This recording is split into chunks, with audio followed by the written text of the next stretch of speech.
सबको मेरा नमस्कार। मंच पे मौजूद यशुदान भाई, गोपाल भाई, मनोज भाई, गुलाब जी और मीडिया के सभी साथीगण, सबसे पहले मैं आपको एक छोटा सा किस्सा सुनाना चाहता हूं। आज सुबह सुबह मैं दिल्ली से अहमदाबाद आया। अहमदाबाद एयरपोर्ट से जब बाहर निकल रहा था तो एक कर्मचारी ने मुझे रोका। कहता है, सर सेल्फी खिंचवानी है आपके साथ। सो उन्होंने सेल्फी खिंचवाई। फिर मुझसे पूछा कैसे आना हुआ। मैंने कहा यशुदान जी आम आदमी पार्टी ज्वाइन कर रहे हैं। कहता है अच्छा। वो कहता है यशुदान तो गुजरात का केजरीवाल है। तो यशुदान जी, गुजरात की जनता आपको बहुत प्यार करती है, आपको हीरो के रूप में देखती है। गुजरात के लोगों ने आजादी के लड़ाई में बहुत अहम भूमिका निभाई। देश के सबसे बड़े नेता गुजरात की धरती ने दिए, और केवल नेता नहीं दिए, आम लोगों ने भी आजादी की लड़ाई में बड़ी बड़ी शहादतें और कुर्बानियां दी। देश आजाद हुआ, पूरा देश रियासतों में बटा हुआ था। फिर सरदार पटेल ने बीड़ा उठाया कि देश को एक करना है। रात दिन 24 घंटे मेहनत करके उन्होंने पूरे देश को इकट्ठा किया। उसके बाद क्या हुआ? पिछले 75 साल अधिकांश कांग्रेस और बीजेपी की सत्ता की कहानी है, और आज गुजरात की जो हालत है वो बीजेपी और कांग्रेस की सरकारों की कारस्तानी है। पिछले 27 साल से गुजरात में एक ही पार्टी की सरकार है, लेकिन पिछले 27 साल इन दोनों पार्टियों के गठजोड़ की कहानी है, दोनों पार्टियों की दोस्ती की कहानी है। कहते हैं, मुझे नहीं पता, आपको तो ज्यादा पता होगा, कि कांग्रेस बीजेपी की जेब में है। जब जब बीजेपी को जरूरत होती है तो माल कांग्रेस सप्लाई करती है। ऐसे कैसे चलेगा? गुजरात के कौन सुध लेगा? आज गुजरात के किसान आत्महत्या कर रहे हैं 75 साल के बाद। गुजरात के सरकारी स्कूलों की बुरी हालत है, गुजरात के सरकारी अस्पतालों की बुरी हालत है। गुजरात के व्यापारी डरे हुए हैं। डरने की क्या जरूरत है? अब तो देश आजाद हो गया, किसी की हिम्मत नहीं है। अभी कुछ साल पहले मेरा एक दौरा लगने वाला था। गुजरात का एक बहुत बड़ा चेंबर ऑफ कॉमर्स है, उन्होंने मुझे इनवाइट किया। ऐन वक्त पे गुजरात के अथॉरिटीज ने उन पे प्रेशर डाल के मेरा दौरा कैंसिल करा दिया। ये क्या बात हुई? गुजरात के व्यापारी डरे हुए, और पिछले 1 साल के अंदर कोरोना काल के दौरान जिस तरह से गुजरात को अनाथ छोड़ दिया गया, ऐसे लगा जैसे गुजरात के लोगों की सुध लेने वाला कोई नहीं है, गुजरात के लोगों का ख्याल रखने वाला कोई नहीं है। ऐसे हालात के अंदर यशुदान गढ़वी जी ने जो निर्णय लिया राजनीति में आने का, मैं यशुदान जी को तहे दिल से बहुत बहुत बधाई देता हूं। उनको क्या जरूरत पड़ी थी? जब किसी का कैरियर खत्म हो जाता है,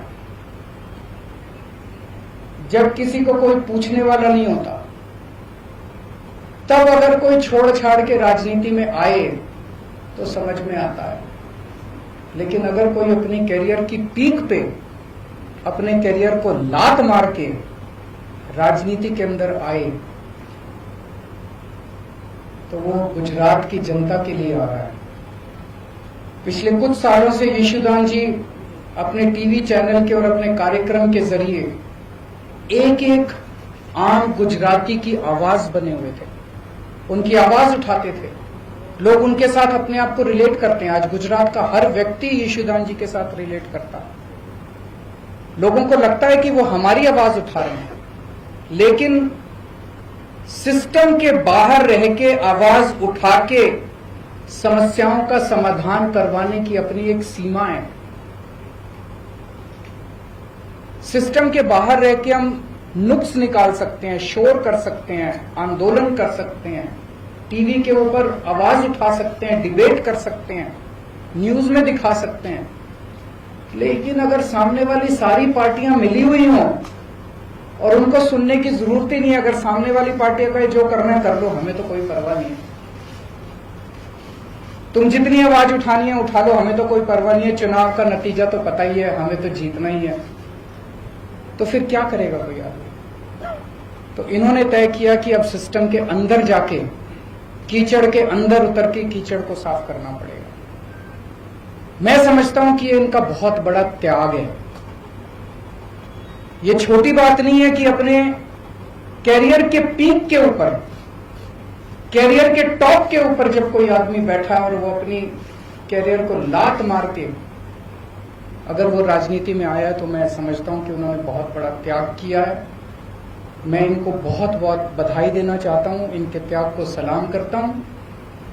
और मैं समझता हूं कि जो आम गुजराती आज विकल्पहीन हो गया था, उसे लगता था कि विकल्प ही नहीं बचा गुजरात की राजनीति के अंदर, ये दोनों तो एक ही हैं, इनको वोट देना है, इनको वोट देना है, कोई फर्क नहीं पड़ता है, एक ही हैं ये दोनों।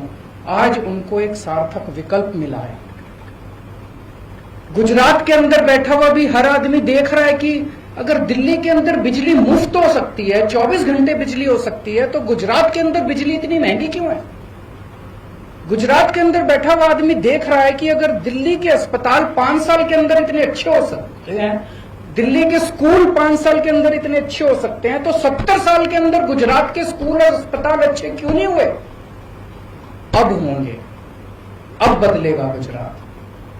अब यशोदान भाई ने जो बीड़ा उठाया है, मैं भगवान से प्रार्थना करता हूं, आज हम सब लोग मंदिर में बैठे हुए हैं, पवित्र स्थान पे बैठे हुए हैं, मैं भगवान से प्रार्थना करता हूं कि जो सपना, गुजरात के लोगों का सपना पूरा करने का जो यशोदान भाई ने संकल्प उठाया है, वो यशोदान भाई, गोपाल इटालिया जी, मनोज भाई, इनकी पूरी टीम गुजरात के 6 करोड़ लोगों के साथ मिलके अब सब मिलके गुजरात को बदलेंगे।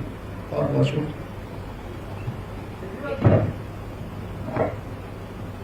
गुजरात बदलने की बात कर रहे हैं, तो 2022 में असेंबली के इलेक्शन भी आ रहे हैं। आम आदमी पार्टी यहाँ की जो 182 सीट है, वो सभी में कैंडिडेट खड़ा रखेंगे, सभी में कैंडिडेट खड़ा करेंगे। क्या रणनीति क्या है? बताएंगे, अभी तो शुरुआत है। रणनीति ना बताओ, मुद्दे तो बता सकते हो, कौन से मुद्दे को लेकर गुजरात में आज लोग मुद्दे जनता तय कर रही है। आज युवा बेरोजगार है, क्यों बेरोजगार है? आज गुजरात के युवाओं को रोजगार क्यों नहीं मिल रहा? रोजगार तो बात की बात है, युवाओं को कॉलेज में एडमिशन नहीं मिल रहा। कॉलेज तो बात की बात है, युवाओं को स्कूल के अंदर अच्छी शिक्षा नहीं मिल रही। आज किसान आत्महत्या 70 साल के बाद क्यों कर रहा है? आज आपने कोरोना काल के अंदर देखा कि सरकारी अस्पतालों का और डिस्पेंसरियों का क्या हाल था। आज गुजरात के स्कूल खराब क्यों हैं? गुजरात के व्यापारी नाराज क्यों हैं? कोई भी तबका आप उठा लीजिए, मोटे मोटे तौर पे गुजरात की राजनीति खराब है, क्योंकि ये दोनों पार्टियां मिली हुई हैं, दोनों ने तय कर लिया मिलके चुनाव लड़ेंगे, और जब दोनों मिलके चुनाव लड़ते हैं तो उनको जनता की सुनने की जरूरत ही नहीं है। वो कहते हैं जनता जाए भाड़ में, हमारी तो चुनाव का नतीजा तो तय है। गुजरात जो अड़ीखम गुजरात बोलते हैं, तो क्या दिल्ली मॉडल गुजरात होगा? नहीं, हर एक राज्य का अपना मॉडल होगा। दिल्ली का मॉडल दिल्ली मॉडल, गुजरात का मॉडल गुजरात मॉडल। किसी भी स्टेट की अपनी समस्याएं हैं, अपने समाधान हैं, अपना मॉडल है। गुजरात के 6 करोड़ लोग अपने विकास का मॉडल खुद तय करेंगे।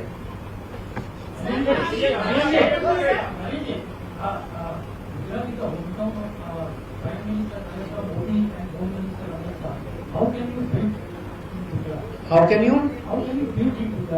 देखिए, मैं किसी इस वक्त नेता या उसके किसी का खिलाफत करने के लिए यहां नहीं आया। मैंने जनता के मुद्दों की बात की है।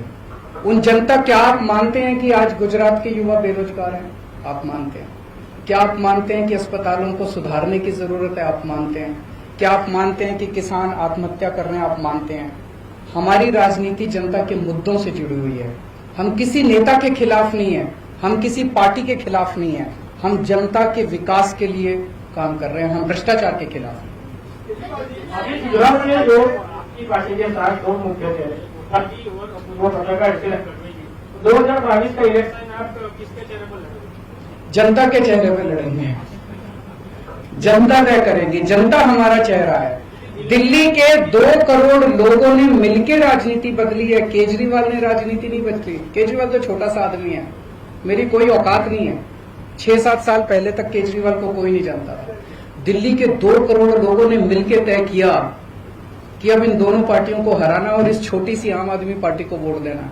जनता ने आम आदमी पार्टी को वोट दिया और जनता ने राजनीति बदली। गुजरात के 6 करोड़ लोग अभी तक मजबूर थे, उनके पास विकल्प नहीं था। गुजरात के लोगों को तय करना है अब कि हमें राजनीति बदलनी है कि नहीं बदलनी। Thank you. एक मिनट